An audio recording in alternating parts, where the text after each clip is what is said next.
This one is all about getting in the zone. I like to call it the zone for a lot of different reasons. Many because that's just kind of the cultural way of referring to it.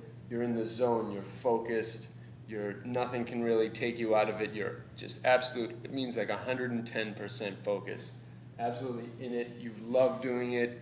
Your whole body is resonating with the fact that you are doing whatever you're doing to get in the zone, whether it's music or any other creative act. So with art, it's very easy for me now to get in the zone. It's almost instantaneous. The second that brush or pen touches the paper or canvas, I am there, I am ready, I am wanting to do it. It's boom. And that's a part of it has to do with preparation. So sometimes have a tea or something, a meal, get you ready, get your whole priorities, get your responsibilities for the day in check so that you can draw and you can really focus on what you're drawing on. That is the main thing. Now, when you get in the zone, I found that early in my art career, it took a while to get in the zone. Sometimes, well, not really a while, but it would take longer. And then if I stopped drawing for a couple weeks, to get back in the zone would be a little bit tougher. But if I kept drawing every day, getting in the zone would be really easy and come quicker. And I found that after different periods of time, it would take maybe at the start, it would take me about 45 minutes of drawing to inevitably get into the very extreme focus zone. As time went on, that went down. 30 minutes, 15 minutes, 10 minutes, 5 minutes, and soon I was just in the zone right when the paper or right when the thing began, right when the first brush stroke or the first pen stroke. Boom, focused, ready to do that and nothing else.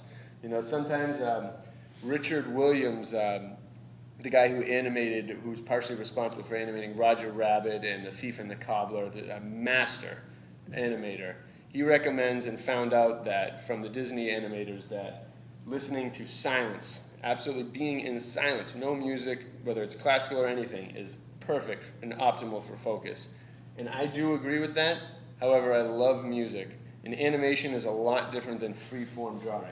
So some drawings that take a lot of meticulousness, research, focus, like animation, which is very tough and needs a lot of focus because there's a lot of math and a lot of calculations involved and predictions of the future. You have to really think.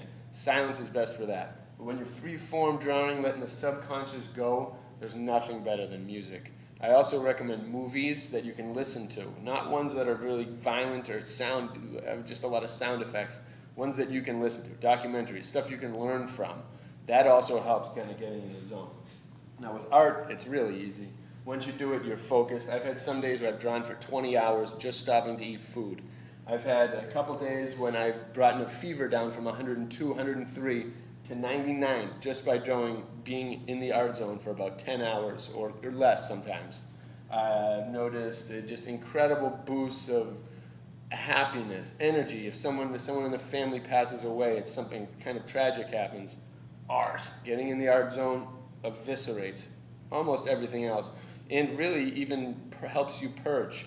Because you can have some art moments that bring a tear to your eye because something you do or something you think about just is amazing, beyond explanation. So your body kind of purges a little bit. It's like creativity is like meditation times a billion, I think, because it's meditation plus you come up with a product at the end, and the benefits of being in the zone are just astronomical. You will really understand when you start building it up. You'll really see the difference. It's kind of like drinking green tea for a couple months in a row.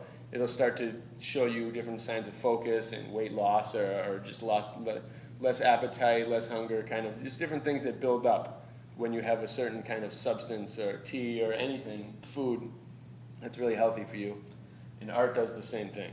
So as it builds up, the better it gets. You'll get in the zone a lot quicker. If you're having a tough time getting in the zone, think about your surroundings. Try to minimize the other distractions. Get your phone as far away as possible. Don't even think about looking at it. Don't think about going on social media.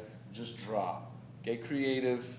Get in the zone. The benefits are just immaculate, immeasurable for your health, for your mind, for your spirit, and for the art world.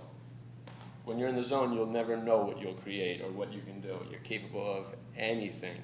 So get in there, experience it for yourself, And if it takes you a long time at first, just know that the more and more you do it, the quicker it will take to enter the zone.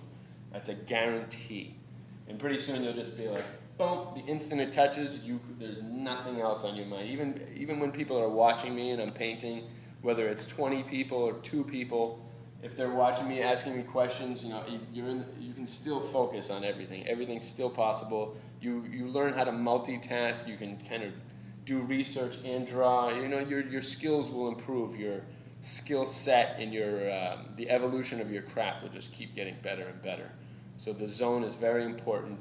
Get it in as much as possible. Stay in it as much as possible, and enjoy the wonders that come out of it.